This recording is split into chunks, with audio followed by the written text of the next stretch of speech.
அபிமா அபி என் அபிமா தூங்குது. அம்மாவுக்கு கட்டில் பில்லோவே தேவையில்லை. என் பிள்ளைங்க மேலே நம்மள ஸ்ட்ராங்காக தலையை வச்சு படுத்தா கூட ஒன்றும் சொல்ல மாட்டாங்க. சுற்றி மரம் ஒரு அழகான குட்டி வீடு. மேலே நிலா நட்சத்திரங்கள்லாம் இருக்கு. திரைப்படத்தில் சமந்தா சொல்லுவாங்கல்ல, அழகான ஒரு குட்டி வீடு.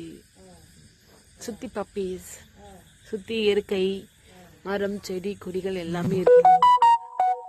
இப்படி ஒரு வாழ்க்கையை வாழணும்னு தான் நான் ஆசைப்பட்டேன். சின்ன வயசுலேருந்து இந்த மாதிரி தான் நாங்கள் வாழ்ந்தோம். சுற்றி வீடுலாம் இருக்காது, எங்கள் வீடு மட்டும் தான் இருக்கும். சுற்றி இயற்கை தான் இருக்கும்.